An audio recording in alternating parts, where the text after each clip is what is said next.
Այսօր արդեն ոչ մեկի համար գաղտնիք չէ, որ առաջին աշխարհամարտից հետո կառուցված աշխարհակարգը հիմնովին փլուզված է։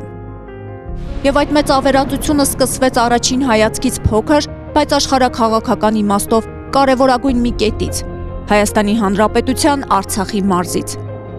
2020 թվականի սեպտեմբերին եւ դրան հաջորդած ամիսներին շատերը դեռ չէին ընկալում, որ դա այրունարբու մի պետության զավթողական պատերազմը չէր միայն, այլ մեծ ծրագրի սկզբնական փուլ, որ նախագծվել էր գիշատիչների կաբինետներում։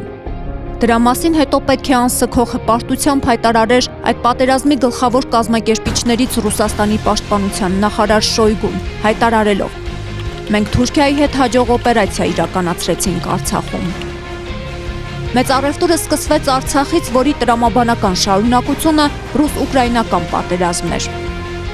44-օրյա պատերազմի ողբերգական վերջնագիրը նոյեմբերի 9-ի կապիտուլյացիայի թուղթն էր։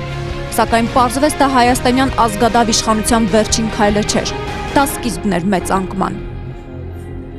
Մենք դեռ պետք է ականատես լինեինք հինավուրց Արցախի հայաթափմանը, օրվա պատուհասների գործուն մասնակցությամբ Արցախը Ադրբեջան է ոռնոցի ներքո։ Արցախի մարզի հայ բնակչության ողբերգությունը սրանով չպետք է ավարտվեր։ Հազարամյակի դավաճանության շարունակությունը պետք է լիներ ռուս-թուրքական կոլաբորանտ իշխանության կողմից Արցախի թեման վերջնականապես փակելը, դրա մասին մոռանալն ու հիշեցնողներին լռեցնելը, արցախցիների նկատմամբ ամենաբարձր մակարդակով ատելության խոսքի տարածումը, նրանց հանդեպ հանրության մոտ կարծրատիպեր ստեղծելը, իրենց ներքին քաղաքական շահերին դա որպես գործիք օգտագործելու միտումով։ Ազգային ժողովրդավարական բևեռը Արցախի եւ արցախցիների խնդիրները մշտապես պահում է իր ուշադրության կենտրոնում, թույլ չտալով օրվա կոլաբորանտ իշխանությանը լռեցնելու եւ մոռացության տալու հայության համար այս զգայուն եւ գերկարևոր խնդիրը։ Իր բազմաթիվ հայտարարություններում բևեռի խորհուրդը դատապարտել է հայության մի մասնիկի, արցախահայության նկատմամբ տարվող պառակտիչ ու թշնամական վերաբերմունքը եւ հիշեցրել, որ Հայաստանը արցախցիների տունն է ճիշտ այնպես, ինչպես մյուս բոլոր մարզերի բնակչության եւ համայն հայության։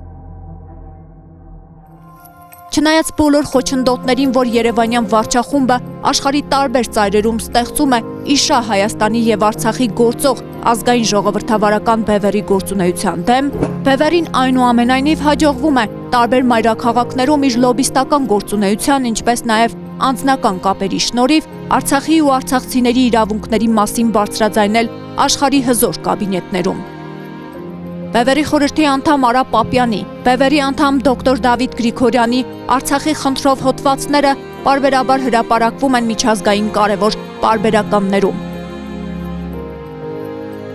Այս ջանքերը նպատակ ունեն հակազդելու Երևանյան վարչախմբի կողմից միջազգային հանրության մոտ Արցախի խնդիրը հայ ժողովրդի համար փակված համարելու ստոր միտմանը։ Ի տարբերություն հանրության կողմից սնվող, բայց թուրքական նարատիվներ տարածող հանրային հեռուստաընկերության, որն անսքող ծառայում է օրվա դավաճաններին ու նրանց թուրքական քարոզչությանը, ազգային ժողովրդավարական բևեռի մեդիան Արցախի եւ արցախցիների խնդիրները պահում է որպես գլխավոր օրակարգ։ Բևեռի մեդիան իր տաղավարները բացել է արցախցիների համար, նրանց հնարավորություն տալով խոսելու իրենց խնդիրներից, վառ պահելու հիշողություններն Արցախում իրենց տան, փողոցի, գյուղի, լավ ու վատ օրերի մասին։ Արմինե Սախոյանի հեղինակային «Իմ տունը քո տունն է» հաղորդաշարը նվիրված Արցախին ու արցախցիներին դրա վառ օրինակն է։ Բազմաթիվ արցախցիներ ամեն շաբաթ եթերում Արմինեի հետ կիսում են ոչ միայն իրենց ցավը, այլև հետ վերադառնալու հստակ որոշում են։ Բևեռը նաև հնարավորություն է տվել արցախցի փոքրիկներին իրենց ելույթներով պահել, պահպանել ու փայփայել Արցախի բարբառը, եթերում արտահայտել իրենց երազանքներն այդ անուշ խոսքով եւ հնչեցնել իրենց երազանքներն ու նպատակները, որոնց վերջնակետը միշտ Արցախն է։ Գաղտնիք չէ, որ իրենց դավաճանությունը մարսելու նպատակով ապիկար իշխանական խմբակը չի խուսափում ոչ մի ստորությունից, ընդհուպ մինչև 44-օրյա Արցախյան պատերազմի մասնակից հայ ժողովրդին դասալիք ու վախկոտ կոչելուց։